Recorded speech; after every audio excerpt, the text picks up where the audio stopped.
help me reach 1,000 subscribers. Please like the video and share your thoughts on the video. Your feedback helps make the contents better. Now let's get to the story. I found my wife standing in front of the bathroom mirror, her hands trembling as they touched her bare scalp. Silver strands of hair, the hair she'd been growing for 30 years, the hair she'd promised to wear in an elegant updo for our son's wedding, lay scattered across the white tile floor like fallen snow. Behind her, still holding the clippers, my daughter-in-law, Madison, giggled into her phone camera, her eyes bright with the thrill of what she'd just done. "The look on her face is priceless," Madison squealed to her phone. "This is going to break the internet. Hashtag wedding prank, hashtag savage mother-in-law, hashtag viral content." My wife, Catherine, just stood there, frozen, her reflection staring back at her like a stranger. She didn't cry, she didn't scream, she just stood there in her silk robe, the one she'd bought specially for getting ready on our son's wedding day, tutting her head with fingers that wouldn't stop shaking. That was the moment everything changed. My name is Robert Mitchell. I'm 62 years old, and I've spent the last 37 years married to the most beautiful woman I've ever known. Catherine isn't beautiful because of her hair or her face or anything physical, though she's always been stunning to me. She's beautiful because of her kindness, her strength, and the way she loves our family with everything she has. We raised 2 sons in our modest 3-bedroom house in Columbus, Ohio. I worked as an accountant for a manufacturing company. Nothing fancy, but it paid the bills and put both boys through college. Catherine taught 2nd grade for 40 years before retiring last spring. We're simple people. We don't ask for much. We just wanted to see our youngest son, Daniel, marry the woman he loved. Or, at least, the woman we thought he loved. Madison came into Daniel's life 2 years ago. She was 26, 11 years younger than our 37-year-old son, and she worked as what she called a content creator. I didn't fully understand what that meant at first. Catherine explained that Madison made videos for something called TikTok and YouTube, and apparently she had about 300,000 followers who watched her daily life. Madison filmed everything: what she ate for breakfast, how she did her makeup, arguments with Daniel, trips to the grocery store. Everything was content. Everything was a potential viral moment.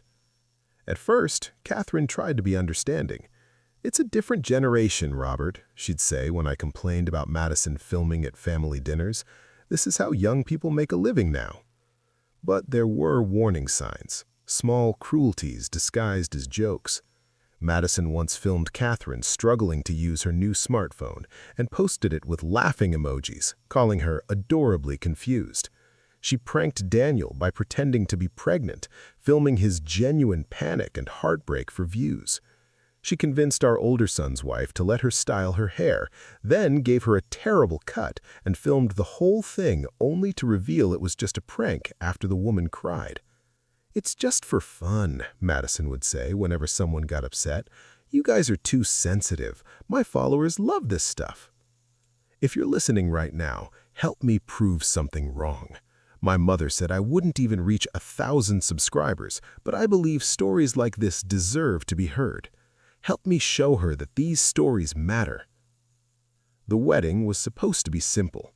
Daniel and Madison wanted to get married in our backyard, which Catherine had spent months preparing. She planted new flowers, strung lights across the patio, and personally made centerpieces for each table. The ceremony was scheduled for 2 p.m. on a beautiful Saturday in June. Catherine had planned to wear her silver hair, her pride and joy, in a classic French twist. She'd even gone to a salon the day before to have it trimmed and treated so it would look perfect. Madison had arrived the night before and stayed in our guest room. She seemed nervous, which we thought was normal pre-wedding jitters. Catherine, being Catherine, stayed up late talking with her, trying to calm her down, sharing stories about her own wedding day. They even did face masks together in the bathroom, giggling like friends. I remember hearing them laugh and thinking maybe I'd been too hard on Madison. Maybe she really did love our son. Maybe all the pranks and the constant filming were just her way of dealing with anxiety. I woke up at 7 that morning to start setting up chairs in the backyard. Catherine got up around 8, moving quietly so she wouldn't wake Madison. She made coffee, checked on the flowers, and then headed upstairs to start getting ready. The wedding was still 6 hours away, but Catherine wanted plenty of time to do her hair perfectly. I was outside arranging the last row of chairs when I heard something that made my blood run cold. It was laughter, Madison's laughter, but there was something wrong about it, something manic and performative. I dropped the chair I was holding and ran inside. The bathroom door was open. Catherine stood in front of the mirror, and Madison stood behind her, holding electric clippers. The floor was covered in silver hair. Madison's phone was propped on the counter, recording everything. "Robert," Catherine whispered when she saw me. "Just my name, nothing else." Her voice was so small, so broken. "Oh my God, your husband's here!" Madison spun to face me, clippers still buzzing in her hand, her face lit up with excitement. "This is even better! Robert, tell the camera how you feel about your wife's new look. Isn't this wild? I'm calling it Extreme Wedding Day Makeover." I looked at my wife. Really looked at her. She'd always been self-conscious about aging. When her hair started turning silver in her early 40s, she cried. But over the years, she'd come to love it. "It's my crown," she'd tell me. "It shows I've earned my years." And now it was gone. All of it. Madison had shaved her completely bald. "Turn off the camera," I said quietly. "What? No way! This is gold! Do you know how many views?" "Turn off the camera." Something in my voice must have gotten through because Madison's smile faltered. She reached over and tapped her phone. "Fine, whatever. God, you're as uptight as—" "Get out!" "Excuse me? Get out of my house." Madison laughed, but it sounded uncertain now. "You can't kick me out. I'm getting married in like 6 hours. This is my wedding day too." "There's not going to be a wedding."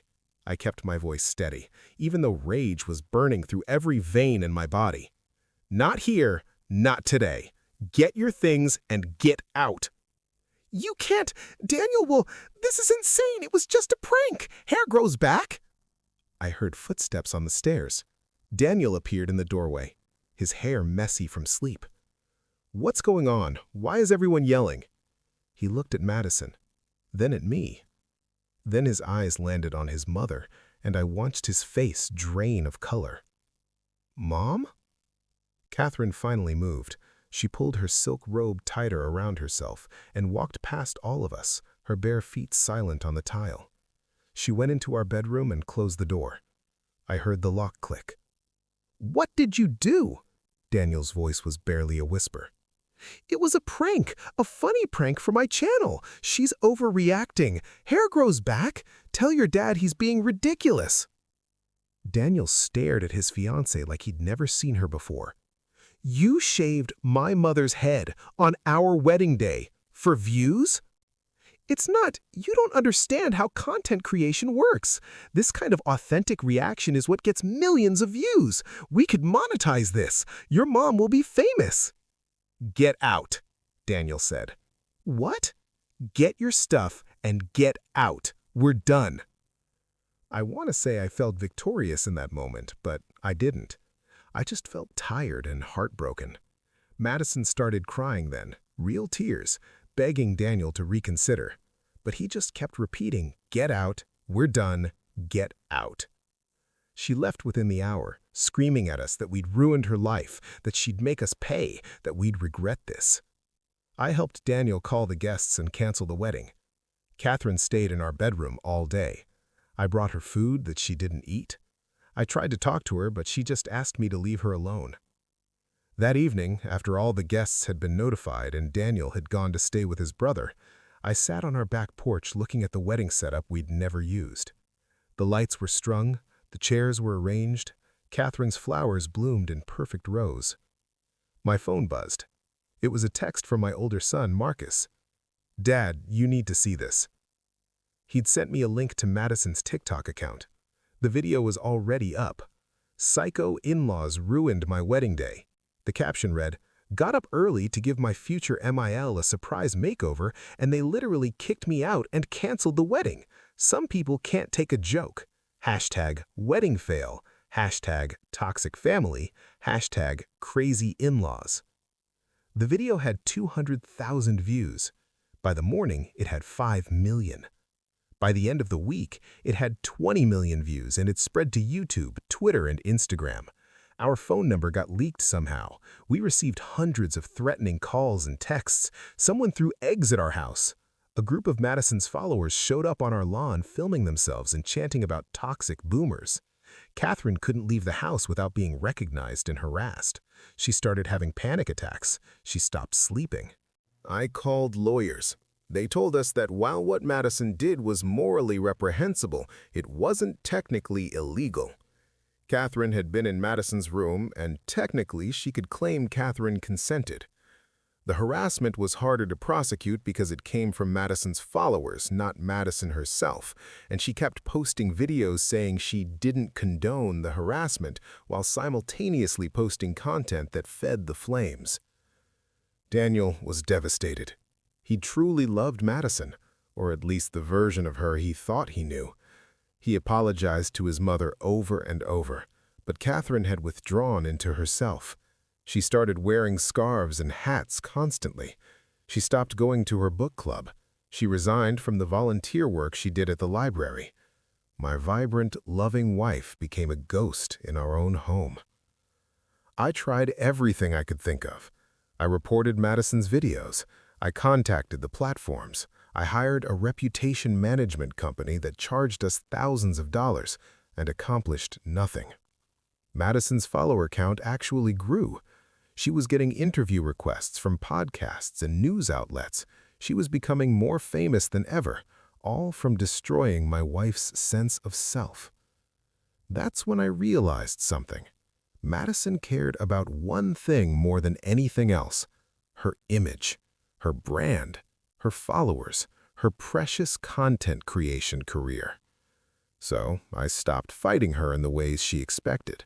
I stopped trying to take down her videos or argue with her followers. Instead, I started doing research.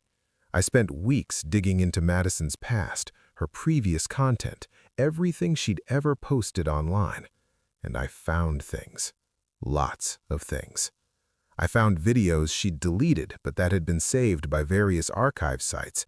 Videos of her pranking elderly people in grocery stores and mocking them when they got upset. Videos of her fat-shaming women at the gym. Videos of her using racial slurs that she'd quickly removed but that the internet never forgets. I found screenshots of her bragging in private Facebook groups about manipulating Daniel, about how she was securing the bag by marrying into a family with old money. We definitely didn't have old money, but she'd somehow convinced herself we did. I found evidence of her scamming followers by promoting products she'd never actually used. I found proof that she'd bought fake followers and engagement to inflate her numbers for sponsors. I found messages where she'd coordinated with other influencers to stage authentic moments and viral videos. I compiled everything. Every deleted video, every problematic post, every screenshot, every piece of evidence that showed exactly who Madison really was behind her carefully curated persona. Then, I made a phone call to a friend of mine named Patricia, who worked in local news. We'd gone to high school together, and she'd recently become a producer for a popular consumer protection segment that investigated scams and fraudulent business practices. I sent her everything I found. "Robert," she said after reviewing the materials, "this is bigger than a local news story. Do you mind if I share this with some national contacts?" "Share it with whoever you want," I told her. "The truth should be out there." 2 weeks later, a major news outlet published an investigation into Madison and the broader problem of prank culture and influencer exploitation. They interviewed Catherine, who finally agreed to speak publicly. She was so brave. She sat in front of the camera, still wearing a scarf over her head, and told her story. She talked about the trauma, the harassment, how a woman who was supposed to become her daughter-in-law had humiliated her for entertainment. The video of Catherine's interview was posted on YouTube. It got 15 million views in 3 days. But that wasn't the revenge. That was just the beginning. Other victims started coming forward. The woman whose hair Madison had ruined reached out to Catherine, a former roommate who Madison had pranked by giving away her cat while she was at work, an elderly neighbor from Madison's old apartment she'd filmed without consent and mocked online, a former friend who Madison had falsely accused of theft in a video to create drama and views. A lawyer named Jessica Chen saw the news coverage and contacted us. She specialized in digital harassment and privacy rights. She offered to represent Catherine and all of Madison's other victims pro bono because, as she said, someone needs to set a precedent that this behavior has consequences. The lawsuit was filed 3 months after the wedding that never happened. We sued Madison for intentional infliction of emotional distress, invasion of privacy, defamation, and a dozen other claims. More importantly, we went after her income streams.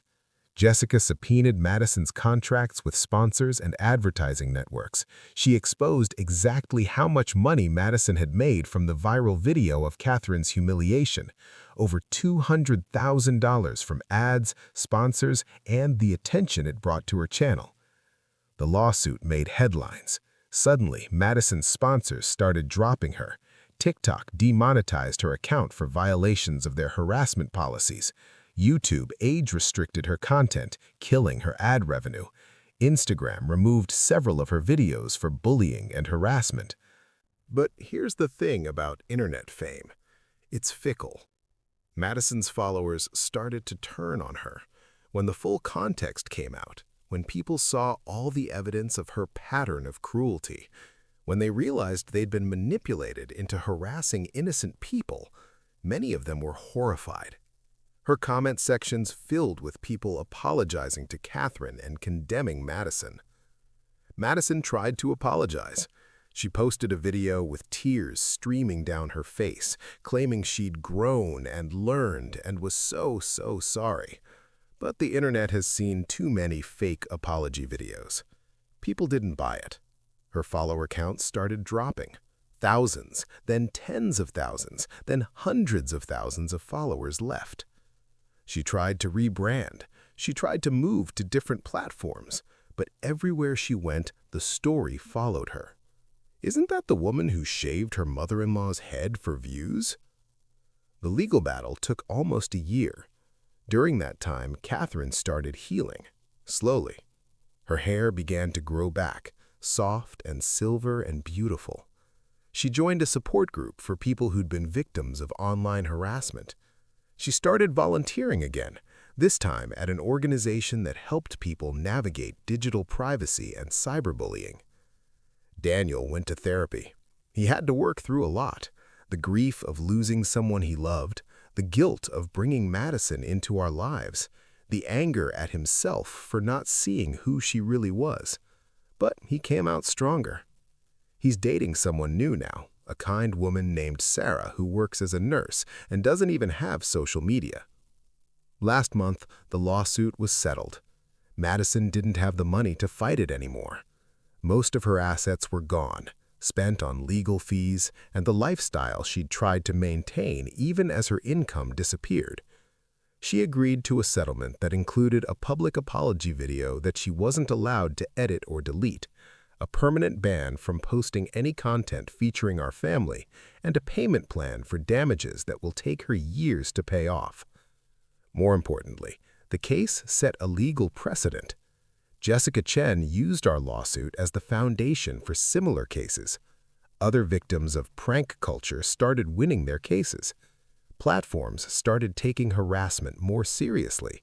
The entire ecosystem that had allowed people like Madison to profit from cruelty began to shift. Last week, Catherine and I renewed our vows in our backyard. 38 years after our first wedding, surrounded by our sons, our real friends, and the flowers Catherine had planted. She wore her silver hair, now grown to a short pixie cut that honestly looks even more beautiful than before, with no scarf, no hat, just her natural crown growing back stronger than ever. During the ceremony, she read a letter she'd written to our younger selves. In it, she talked about weathering storms, about the importance of protecting the people you love, about finding strength in community and truth. She talked about how the worst moment of her life had led her to a purpose, helping others who'd been victimized in similar ways. "Some people will hurt you for entertainment," she read, her voice strong and clear. "They'll try to take your dignity, your peace, your sense of self, but they can only take what you give them." My hair grew back, my confidence grew back, my joy grew back. And more than that, I found a mission. No one else should have to go through what we went through. And if my story helps even one person stand up to their bully, then every moment of pain was worth it. When I kissed my wife at the end of that ceremony, with our sons cheering and our friends crying happy tears, I thought about Madison. I wondered if she was watching from whatever corner of the internet she'd retreated to. I wondered if she understood yet that views and followers and viral fame are nothing compared to genuine human connection. I wondered if she'd ever comprehend the damage she'd done, not just to Catherine, but to herself. The last I heard, Madison was working at a call center in another state, her dreams of influencer fame reduced to a cautionary tale parents tell their children about the dangers of social media. Her name had become synonymous with everything wrong with prank culture. People made video essays about her rise and fall. She'd become exactly what she'd feared most, irrelevant. But that's not why I'm telling this story. I'm not telling it to gloat about Madison's downfall or to celebrate her suffering. I'm telling it because Catherine was right. People need to hear these stories. They need to understand that behind every viral video, every prank that gets millions of views, there's a real person with real feelings and real consequences. Catherine's hair has grown back. But more than that, she's grown back. She's stronger now, more sure of herself, more aware of her own worth. She doesn't need validation from strangers on the internet. She has the love of her family, the respect of her community, and the satisfaction of knowing that she turned her trauma into something meaningful. As for me, I learned that sometimes the best revenge isn't about making someone suffer. It's about making sure they can never hurt anyone else the same way again. It's about protecting the people coming after you. It's about changing the system that allowed the hurt to happen in the first place. Madison took my wife's hair and dignity for views. We took her platform and used it to build something better. A movement of people who refuse to let cruelty be entertainment, who stand up for victims of online harassment, who believe that human dignity is worth more than engagement metrics. That's real revenge. Not the kind that destroys someone, but the kind that builds something they can never tear down.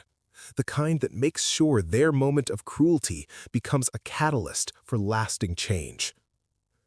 Catherine is in the garden right now as I finish writing this, her short silver hair catching the late afternoon light as she tends to her flowers. She's humming to herself, content and whole and absolutely beautiful. And Madison? Madison is just a name people vaguely remember when they talk about what not to do for internet fame. In the end, my wife got her crown back, and Madison lost everything she thought mattered. But the real victory isn't Madison's fall, it's Catherine's rise. It's every person who stood up to their bully because they heard our story. It's every platform that changed its policies because they saw what happened to us. It's every parent who had a conversation with their child about kindness and consequences because of what we went through.